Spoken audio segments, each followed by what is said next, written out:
Next award is the Lifetime Achievement Award for Culture, and it goes to Edna O'Brien. Edna O'Brien.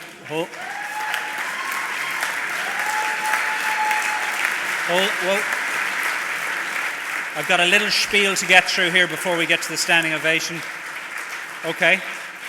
I'll read it while Edna makes her way to the stage. Edna O'Brien grew up in County Clare and is an internationally acclaimed and award-winning novelist and memoirist, playwright, poet, and short story writer whose first novel, Country Girls, was published in 1960. Philip Roth described her as the most gifted woman now writing in English, while the former President of Ireland, Mrs. Mary Robinson, cited her as the one of the great creative writers of her generation. Edna published her 14th novel this year, Girl, with The Times described her as a novelist at the top of her game. To present this award, and I call to the stage the current chair of Ireland Funds Great Britain, Rory Godson.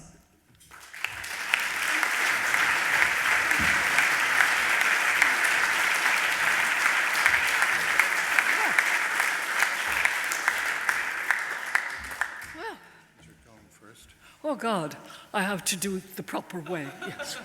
Thank you. Thank you very, very much.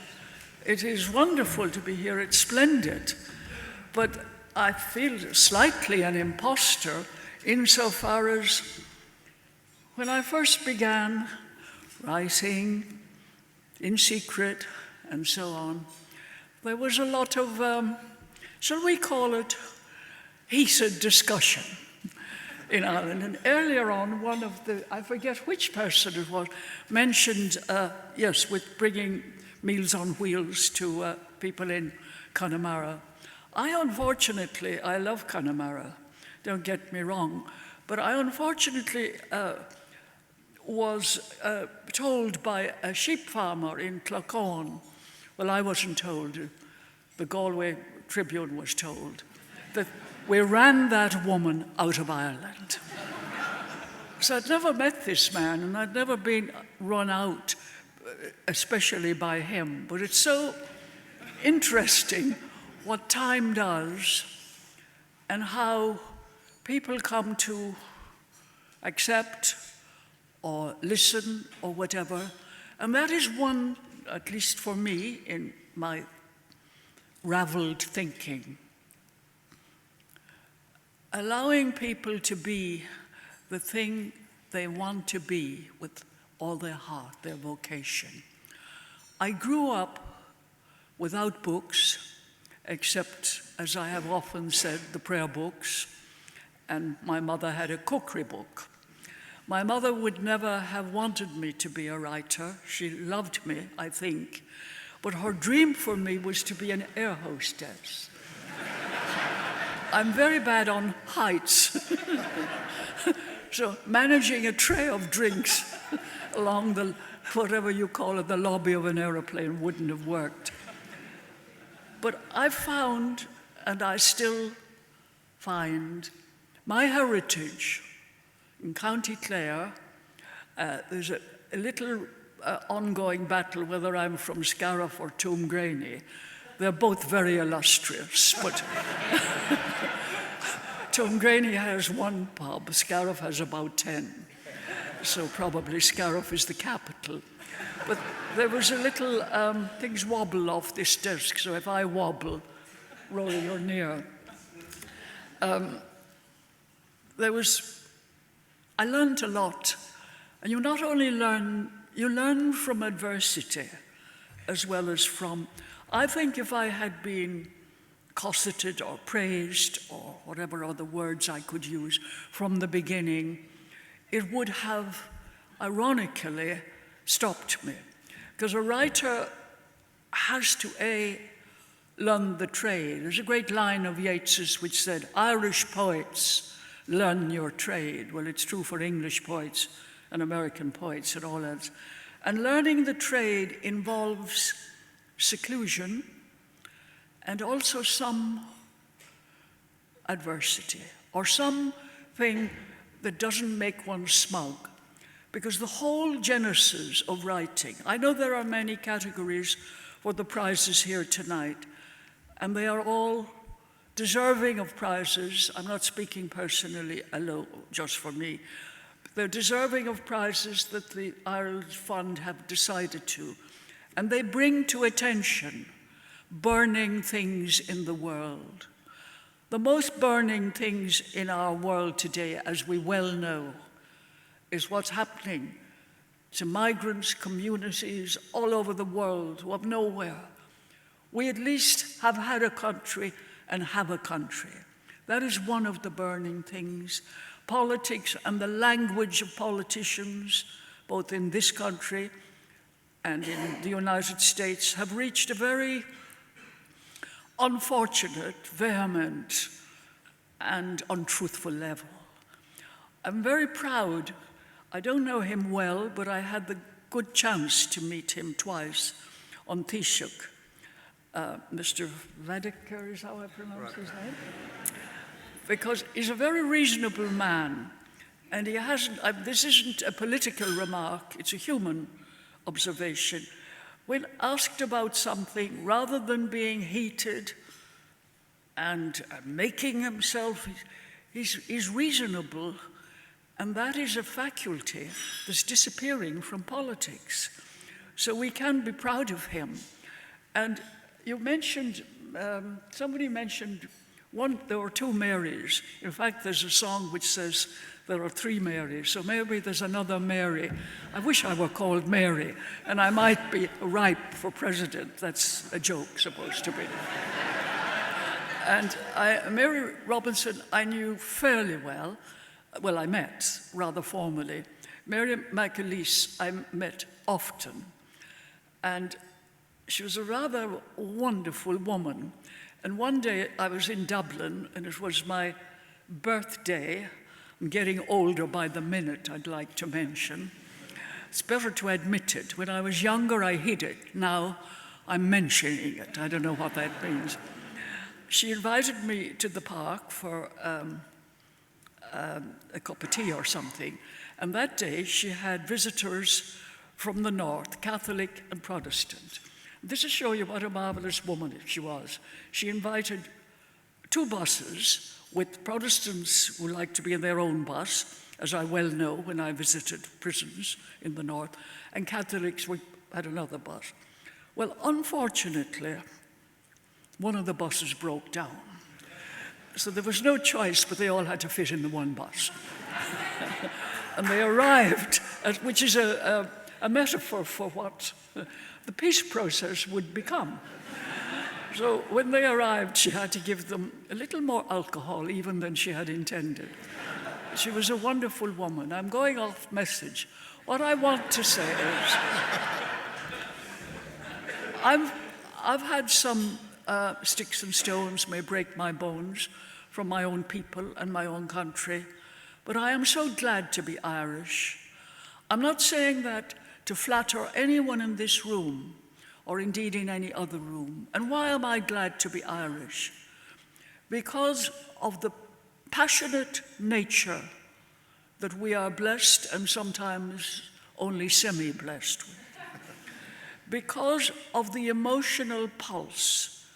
Irish people, if you notice at airports or if you go around, there's much more, not a bathos, but there's a bigger heart somehow in evidence. And in my own private case, I was blessed to come from a community who weren't all that pleased with me at the time.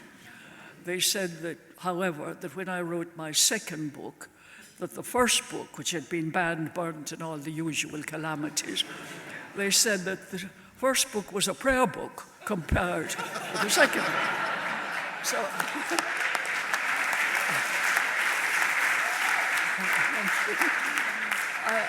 I kept succeeding by virtue of the previous book. I was always a bit behind. But in my bones and in the stories I heard and in my mother and father's language, even though it was not literary at all, there was something about language that made language such a vital and energetic and human and necessary pulse of human life. I know all the other causes. I know them. I am not rich either. Writers are not. And that is said just as an example of the different jobs people get in life.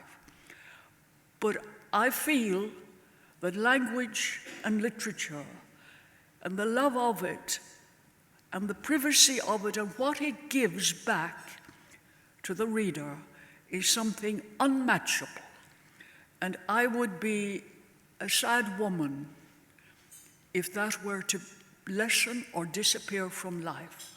I know all the other things that are crying out for attention and for help, but never throw away, if you can, your love of the few books you might have read and love and have stayed with you. And where one needs poetry and language most of all is in times of loneliness. Somebody talked earlier of loneliness, and it's in every walk of life, no matter how busy or whatever you are. So before I go down the steps with Rory, I want to read 4 lines, or maybe it's 6 lines, not of my own work, you'll be relieved to hear, but of a writer, could you hold that for me? Of a writer of whom I have the greatest regard for. And he had a very hard time, and he's not spoken of as often, I hope I can find it now, he's not spoken of as often as our great Yeats and Joyce and Beckett, and they are mountains, and they are mountains that the whole world scales, and they have fed me and all of you in some way, either overt or oblique. So let us not forget them when we're remembering the wealth of Ireland and the tiger I think was called the Celtic tiger. All is valid, but let's stand up for literature. And this is a moment from J.M. Singh, and it's about, of all things, courtship. Because, of course, my biggest accusation was that I wrote about sex. I don't think I wrote about sex because I didn't know that much about sex. So whatever I wrote was like speculation, shall we call it. And this is a moment between Peggy and Mike and Christy Mahan. And it's a playful, Christy Mahan has said he's killed his da, which of course he hasn't, but that doesn't come till later. And so Peggy says she has a shebeen, or a little pub, and she's given up the fella she was going to marry, Sean Kyo, because he's a bit of a dud. And Peggy says, "And what is it I have, Christy Mahan, to make me fitting entertainment for the like of you, that has such poets talking and such a bravery of heart?" Christy says, "Isn't there the light of 7 heavens in your heart alone? The way you will be an angel's lamp to me from this day out, and I abroad in the darkness, spearing salmons in the Owen or the Carramore." Peggy says, "If I was your wife, I'd be along with you those nights, Christy Mahan. The way you'd see I was a great hand at coaxing bailiffs or coining funny nicknames for the stars of the night. You, is it," Christy says, "you, taking your death in the hailstones or in the fogs of dawn?" And Peggy says, "Yourself and me would shelter easy in a narrow bush, but we're only talking maybe. But this would be a poor thatched place to contain a fine lad, the likes of you." And why I love it, and why I love literature is we're all lonely in some part of ourselves for something. And that something is sometimes religion, or it's sometimes the secret intimacy that literature and language brings, and brings in the most lasting way. So I'm here in my own small way, and there are many other awardees, to stand up for literature and to thank everybody who has given me this award, and to thank you all. God bless you.